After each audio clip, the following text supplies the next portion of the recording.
People say the media are liberal, and obviously they are, but that's not the whole story. More than anything, the national media are part of the establishment. They went to the same schools as the establishment. They share the same values. They're basically the same people. If you want evidence of this, look no further than the controversy over Donna Brazil's new book. Brazil once ran the DNC. So when she says the Democratic Party worked hard to steal the election from Bernie Sanders, you can't exactly dismiss her as a partisan or a kook. And yet that's exactly what many in the establishment press have tried to do for several days. According to highly informed sources we spoke to, highly informed, top management at CNN directed its employees to undermine Brazil's credibility. Anchors and producers there were vocally offended, many of them, by Brazil's attacks on their friends, the Clintons. If you've been watching that channel, you may have noticed CNN's anchors suggesting that Donna Brazil cannot be trusted precisely because she took part in efforts to rig the primaries for Clinton. Watch. She's the one who, through somebody who doesn't work at CNN, got access to one town hall question and sent an email, which we know from WikiLeaks, to someone in the Clinton campaign to give them a town hall question, which is completely unethical. She wasn't doing that for Bernie Sanders. Do you take her at her word, Sam, given the fact that she lied about that CNN debate and giving those questions to Hillary Clinton ahead of time? It's unbelievable. In retrospect, they're so obviously talking points. Oh, glad to know that. But CNN's not alone, by the way. Glenn Greenwald at The Intercept wrote a great piece the other day in which he pointed out that journalists have repeatedly spread misleading stories designed to exonerate the behavior of Hillary Clinton and the DNC. NBC News published a story claiming the Clinton-DNC agreement only applied to the general election. If they'd simply read the agreement, they would have seen that's false. It applied to both. That claim was quickly, though, repeated by MSNBC, The Hill, and others. Again, it was false. Establishment journalists also claimed that Sanders signed the very same agreement that Hillary Clinton did. That's false, too.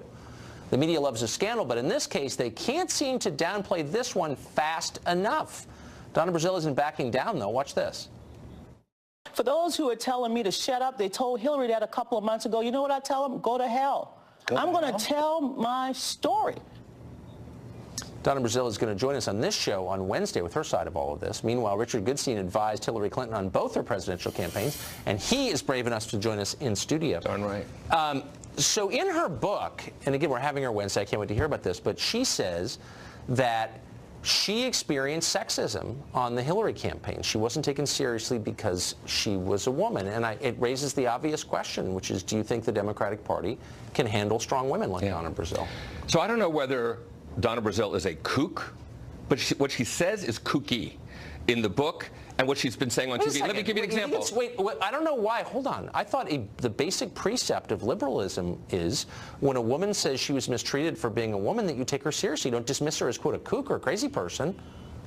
In her book... Am I the feminist here? In her book, she says that sometimes men are not able to deal with women. This is being laid at the feet of people who worked for Hillary Clinton. I mean, the fact is, these are people... Hillary Clinton was accused of only having women work for her when she was in the Senate. So you're dismissing her claim? You're dismissing her claim of sexism because why? Because Hillary Clinton's campaign... I think she's got a distorted view of things. She's crazy. She's another crazy woman. I'm saying... Crazy. I get it. The crazy woman defense. I'm saying she's I've heard kooky. this before. Okay, this is certifiably nuts. The political director, the communications director, the political director, the communications director, the digital director, you could go on and on and on, were women for Hillary. So the notion that somehow the Hillary Clinton campaign couldn't countenance a strong woman is crazy. I think the campaign man, wasn't Robbie Mook as a man.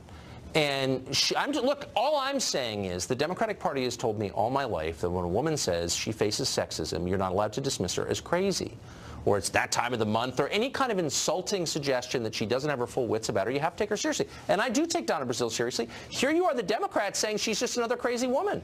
Here's the problem, I think, that Donna Brazil should have known better. Any presidential candidate, this is true on the Republican side and Democratic, takes over the national party. John McCain did that, put Frank Donatelli into the RNC. Right. And the Democrats do the same. It goes back decades, okay? Somehow or other, she acted offended as if somehow they were taking it out on her when they wanted to make decisions as opposed to her. So she's putting this spin about whether it's sexism or whatever, this whole, this nonsense that she spit out about somehow or other because of her race or whatnot.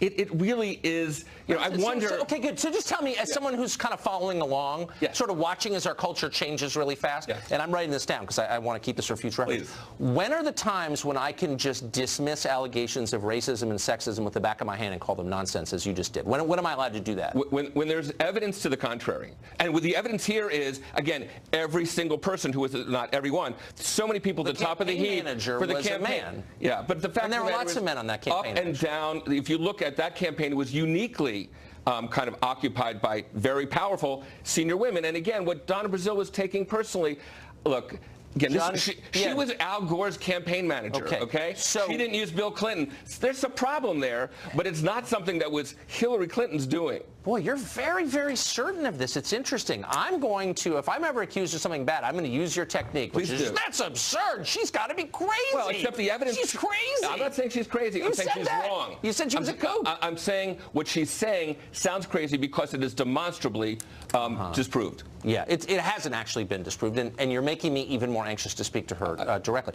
Really quickly, though, part of what's going on here is that the Clintons are losing control of the Democratic Party. It's not their party. The base doesn't agree with them on key issues. Clintons may be actually right on some of those issues from my perspective, but whatever. But the truth is, they're not going gently into that good night. Their time is over. It's been eclipsed. And these are kind of the last gasps of this political aristocracy that has been in power for 25 years. Isn't that what kind of is going on? Well, I will say there is a tug of war going on within the Democratic Party between the Sanders and Warren wing and the wing that frankly has won presidential campaigns. Now, there's this talk about Democrats being in disarray. Is Elizabeth Warren a kook, by the way? She's not a kook. I have great regard for her. Her allegations of sexism just crazy? I think what she said about the things being rigged is flat out wrong. And in fact, even Donna Brazile yesterday on the Stephanopoulos show said things were not rigged. Okay. So that's crazy. God, I'm never going to use that, but that's just me. Richard, great to see you. Thanks.